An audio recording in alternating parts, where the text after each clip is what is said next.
Custody മർദ്ദനത്തിൽ സഭയിൽ അടിയന്തര പ്രമേയ ചർച്ച പൂർത്തിയായിരിക്കുകയാണ്. ഇപ്പോൾ പ്രതിപക്ഷം സഭ വിട്ട് സഭ ബഹിഷ്കരിച്ച് ഇറങ്ങിപ്പോയിരിക്കുന്നു. മുഖ്യമന്ത്രിയുടെ പ്രതികരണം നോക്കുകയാണെങ്കിൽ ഏതെങ്കിലും ഒരു സംഭവം എടുത്തു കാണിച്ച് അതിന്റെ മേലെ കേരള പോലീസിനെ മൊത്തമായി ആകെ മോശപ്പെട്ടതായി ചിത്രീകരിക്കാൻ പറ്റില്ല എന്ന് തന്നെ ആവർത്തിക്കുകയാണ് മുഖ്യമന്ത്രി. സേഫ് സൈനുലാബ്ദീൻ വിവരങ്ങൾ നൽകാനായി ചേരുന്നുണ്ട്. സേഫ, പ്രതിപക്ഷ MLA-മാരുടെ പ്രസംഗം നമ്മൾ കേട്ടു. ഓരോ വിഷയവും ഓരോ കാര്യവും ഈ പോലീസ് മർദ്ദനവുമായി സംബന്ധിച്ച് അവർ എടുത്തെടുത്ത് പറയുകയുണ്ടായി. മുഖ്യമന്ത്രിയുടെ പ്രതികരണം എങ്ങനെയായിരുന്നു?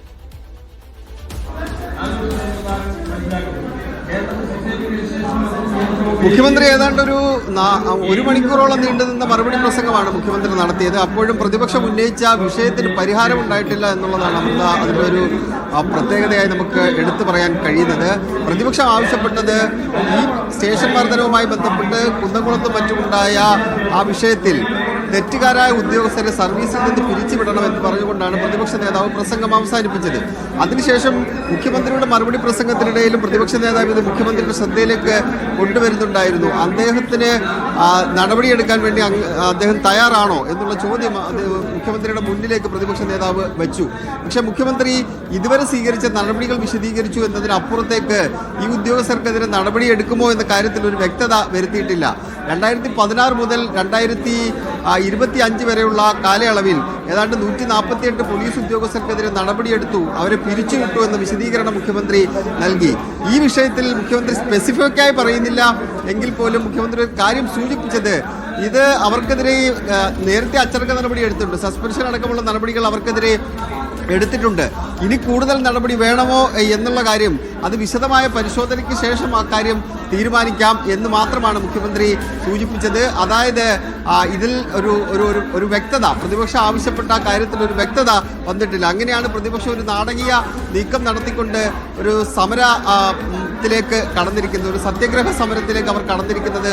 ആ ഘട്ടത്തിലാണ് 2 MLA-മാർ AK അഷ്റഫും സനീഷ് കുമാർ ജോസഫും രണ്ടുപേരും നിയമസഭാ കവാടത്തിന് മുന്നിൽ സത്യാഗ്രഹം അനുഷ്ഠിക്കാൻ വേണ്ടിയുള്ള തീരുമാനമാണ് എടുത്തിരിക്കുന്നത്. ആ പോലീസ് ഉദ്യോഗസ്ഥർക്കെതിരെ നടപടിയെടുക്കുന്നത് വരെ സത്യാഗ്രഹം തുടരും എന്ന് പറയുന്നുണ്ട്. ഇനി 11 ദിവസമാണ് സഭയുള്ളത്. സ്വാഭാവികമായിട്ട് ഇതിനിടയിൽ നടപടി ഉണ്ടായില്ല എങ്കിൽ ആ സത്യാഗ്രഹ സമരം തുടർന്നു കൊണ്ടുപോകും എന്നുള്ളതാണ് വസ്തുത. അത് സത്യാഗ്രഹ സമരം അല്പസമയം മുമ്പ് അവസാനിച്ചിട്ടുണ്ട്. പ്രതിപക്ഷം മുഖ്യമന്ത്രിയുടെ മറുപടിയിൽ തൃപ്തിയല്ലാത്തതുകൊണ്ട് തന്നെ സഭ ബഹിഷ്കരിച്ച് പുറത്തിറങ്ങുകയും ചെയ്തിട്ടുണ്ട്.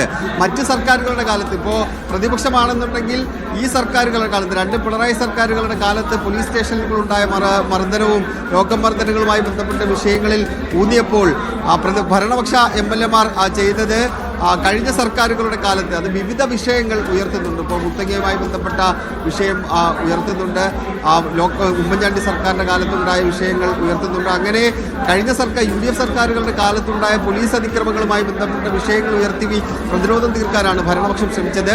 മുഖ്യമന്ത്രിയുടെ പ്രസംഗത്തിൽ മുഖ്യമന്ത്രി പറഞ്ഞു തുടങ്ങിയത് കമ്മ്യൂണിസ്റ്റ് സർക്കാരുകളുടെ കാലത്താണ് പോലീസ് സ്റ്റേഷനുകളിലെ അക്രമം കുറഞ്ഞത്, ഈ കോൺഗ്രസ് സർക്കാരുകളുടെ കാലത്ത് അക്രമം കൂടിയാണ് വന്നിട്ടുള്ളത്. അന്നൊന്നും കർശനമായ നടപടി സ്വീകരിക്കാൻ വേണ്ടി അന്നത്തെ ഭരണപക്ഷം UDF സർക്കാരിൻ്റെ കാലത്ത് ഭരണപക്ഷം തയ്യാറായില്ല. മാതൃകാപരമായ നടപടികൾ സ്വീകരിച്ചിട്ടുള്ളത് LDF സർക്കാരുകൾ മാത്രമാണ്, പോലീസ് അതിക്രമങ്ങൾ കുറഞ്ഞിട്ടുള്ളത് LDF സർക്കാരുകളുടെ കാലത്താണ് എന്ന് പറഞ്ഞുകൊണ്ട് അതിനെ ന്യായീകരിക്കുകയാണ് മുഖ്യമന്ത്രി ചെയ്തത്. എന്തായാലും ആ വിഷയം ഒരു വിശദമായ ചർച്ചയിലേക്ക് പോയി. അങ്ങോട്ടും ഇങ്ങോട്ടും പ്രത്യാരോപണങ്ങൾ നടക്കുന്നതിനൊപ്പം തന്നെ വിശദമായ ചർച്ചയിലേക്ക് പോയി. ഏതാണ്ട് 2 മണിക്കൂറാണ് സമയം തീരുമാനിച്ചത് എങ്കിലും 2.25 മണിക്കൂർ എടുത്താണ് നിയമസഭയിൽ അടിയന്തര പ്രമേയത്തിന്റെ ചർച്ച പൂർത്തിയായത്. അമൃത. ശരി, സേഫ് സൈനുലാബ്ദീനാണ് വിവരങ്ങൾ നൽകിക്കൊണ്ടിരിക്കുന്നത് തിരുവനന്തപുരത്ത് നിന്ന്.